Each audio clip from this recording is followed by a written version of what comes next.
If you've been following the royal family drama over the last few years, you'll know that Prince Harry has been fighting a very different kind of battle to the one he was born into. Instead of palace courtiers and royal protocol, his opponent now is the British tabloid machine. And this week in London, that long-running fight reached one of its most emotional moments yet. Years after walking away from official royal duties and building a new life in California, Harry found himself back in a London courtroom facing down one of the UK's biggest newspaper groups. What was expected to be another dry procedural hearing turned into something far more personal. For once, the focus wasn't just on what the press allegedly did, but on what he says it cost him, his wife, and even his past relationships. The case centers on Associated Newspapers Limited, the powerful publisher behind the Daily Mail and the Mail on Sunday. Harry is one of several high-profile claimants accusing the company of years of illegal information gathering and deeply intrusive reporting. ANL denies unlawful activity, but for Harry, this is about putting his long, bitter history with the tabloids under a legal microscope. That history is familiar to anyone who watched the Sussexes step away from royal life in 2020.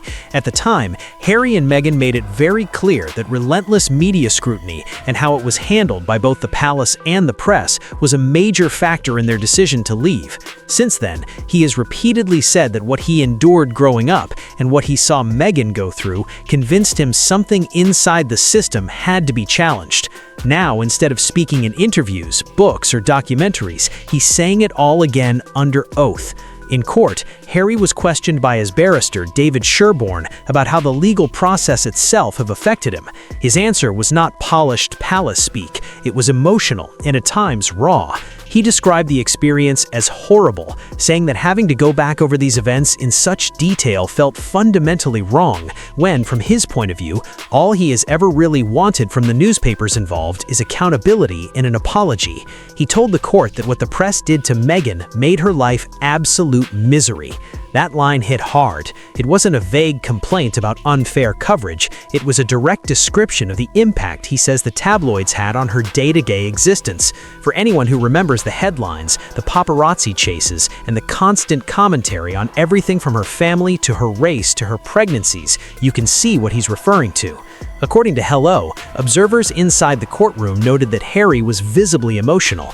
As he left the High Court, he described the entire process as a recurring traumatic experience, as if each hearing forced him to relive the same cycle all over again.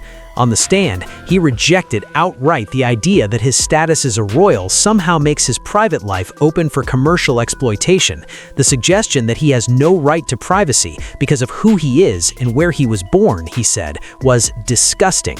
That word choice matters. For decades, there's been an unspoken arrangement in Britain. The royals offer visibility, access, and occasional snippets of personal life, and in return, the press helps maintain the mystique and public interest that keeps the monarchy relevant. Harry's testimony is a very clear rejection of that old bargain.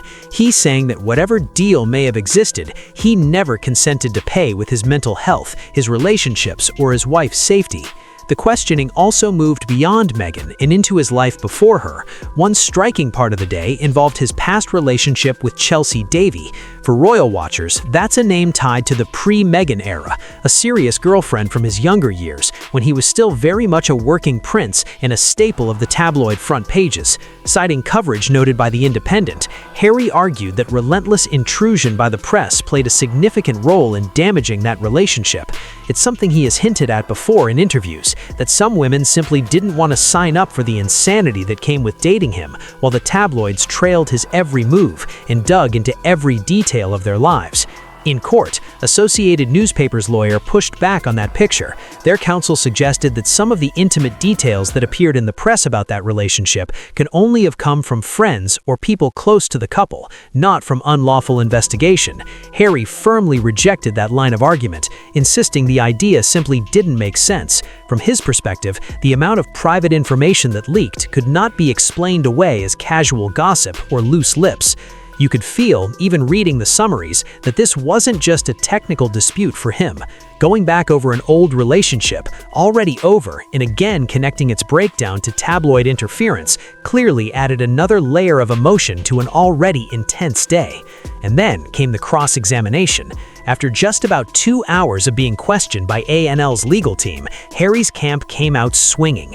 His representatives issued comments, reported by outlets like Page 6, describing the cross-examination as weak. Harry himself is said to have left with a sense that the day had underlined something important. In his view, he's not the one truly on trial here. He believes the real scrutiny should be on the methods, culture, and power of the newspapers he is suing. For him, this isn't only about whether specific acts of alleged illegal information gathering can be proven. It's about dragging into the open a system he feels has gone unchecked for too long, one in which the suffering of real human beings can be packaged, monetized, and dismissed under the label of public interest. There is also a bigger symbolic layer for royal followers. The British monarchy has traditionally lived by the mantra, never complain, never explain. The idea has always been that royals do not get into public fights with the press, do not sue lightly, and do not sit in witness boxes answering questions about their private lives. Harry has broken all 3 of those rules. He has sued multiple outlets. He has spoken at length about his conflicts with the press and the palace. And now he has taken the stand in the High Court to give evidence, opening himself up to cross-examination and criticism. Whether you support him or not, it marks a generational shift. A senior member of the Windsor family is publicly insisting that the unwritten deal between royals and tabloids is not just outdated but harmful, and he's using the legal system to try to change it. The specific case against Associated Newspapers is just one piece of that campaign.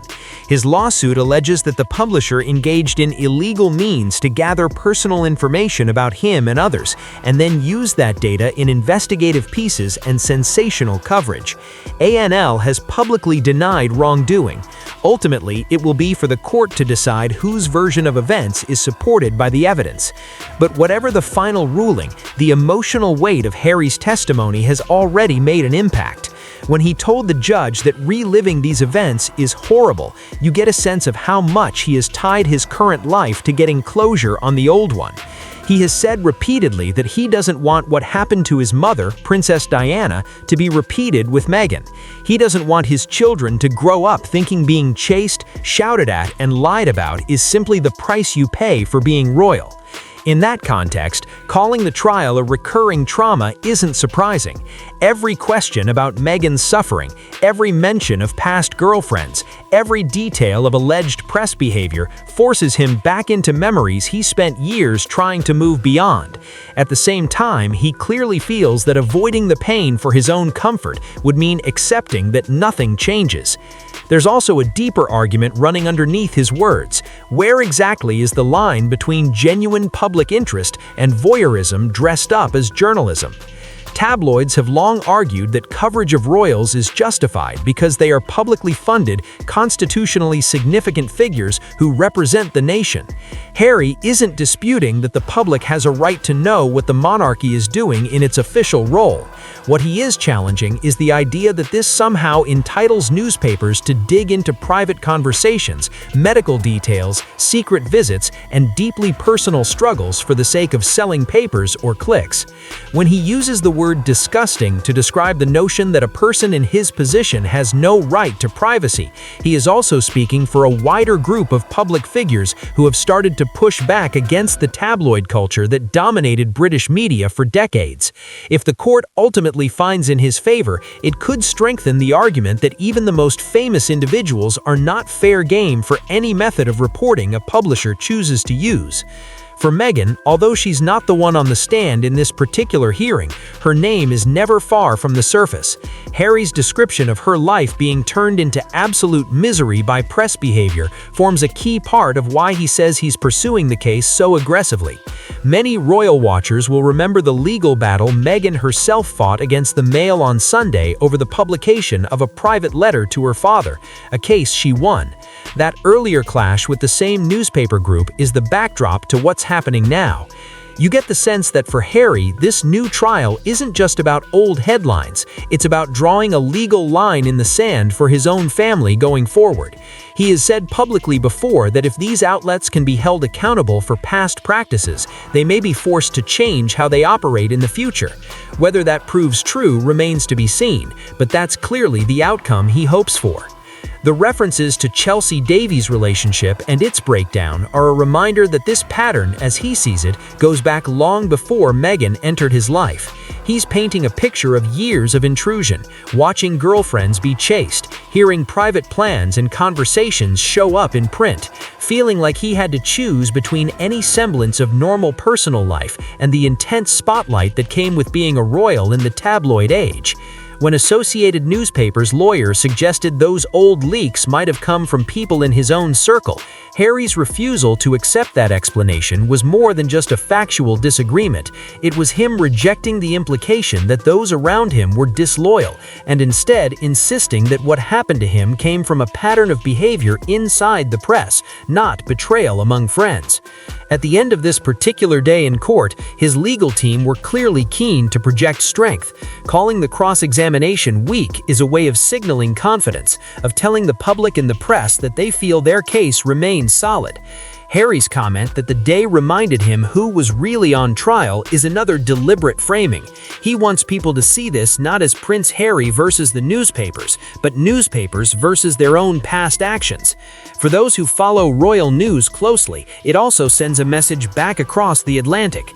The institution Harry was born into has chosen to keep its distance from these cases. The palace has stuck to its traditional silent stance. Harry, meanwhile, is forging his own path, taking on the most powerful tabloid group in Britain from a courtroom rather than a palace drawing room.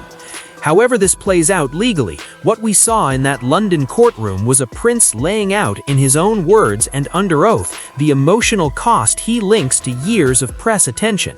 It wasn't polished spin. It was a man describing his life as a loop of trauma triggered again and again by old articles, new hearings, and an industry he believes refuses to admit the damage it has done. For Harry, this isn't just a legal battle or a question of damages. It's an attempt to force a reckoning with a media culture he believes helped push him, his wife, and even their relationship itself to the brink. And this time, he's determined that the record of what happened to them is not shaped on a tabloid front.